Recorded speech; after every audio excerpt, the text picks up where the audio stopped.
अस्सलाम वालेकुम, मैं हूं डॉक्टर फुरकान अहमद। चैनल पर आपको खुश आमदीद। दोस्तों, आज मैं आपको हाई क्रिएटिनाइन यानी कि जिन लोगों का क्रिएटिनाइन बढ़ा हुआ होता है उसकी लेवल जो है नॉर्मल करने की होम्योपैथिक मेडिसिन बताऊंगा। लेकिन इससे पहले चैनल पर अगर नए हैं तो काइंडली सब्सक्राइब कर लीजिएगा, बेल आइकन को दबा दीजिएगा और लाइक कर दीजिएगा।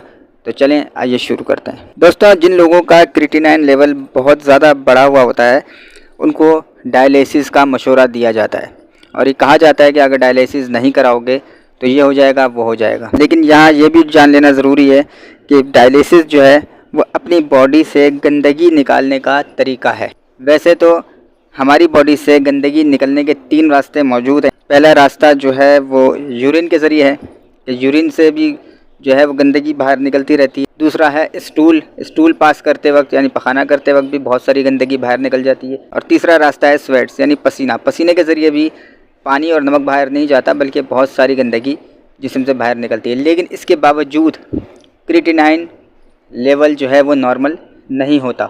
उसके लिए फिर हम मेडिसिन की तरफ जाते हैं। तो हम बात करते हैं आज होम्योपैथिक मेडिसिन सीरम एंगुइलर इक्थियोटॉक्सिन। दोस्तों, ये दवा खून पर जहरीले असरात मुरतब करती है, खून के ज़र्रात को तेज़ी से तबाह करती है, पेशाब में एल्ब्यूमिन और दीगर अज्जा खारिज होते हैं, हेमोग्लोबिन खारिज होती है, 24 से 26 घंटे तक पेशाब नहीं आता। लाश के मुआयने से इसका असर गुर्दों पर पाया गया और सानवी तौर पर जिगर और दिल पर असर करती है, छूत वाले अमराज जैसी हालत पैदा करती है। इन शवाहिद की मौजूदगी में इसके असर का अंदाज़ा लगाना आसान है। सर्दी के बाइस, किसी छूत के बाइस या नशे की वजह से गुर्दे का मुतासर होना, जिसके नतीजे में पेशाब कम उतरता है, बंद हो जाता है या एल्ब्यूमिन खारिज होती है। ऐसी हालत में एल्ब्यूमिन का इखराज रोकती है और पेशाब आवर के तौर पर काम करती है।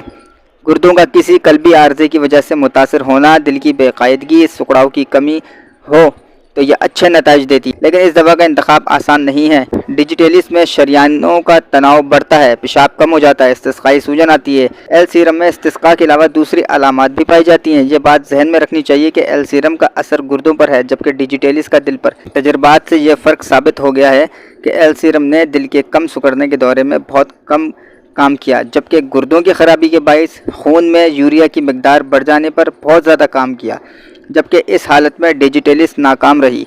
ये दवा सर्दी के बायस आने वाले गुर्दों की हाथ सोजिश में भी मुफीद है। गुर्दों की नीम हाथ सोजिश, कल्बी अमराज, जब दिल अपनी इस्लाह ना कर सके और दिल के सुकड़ाव के बंद होने का ख़तरा हो।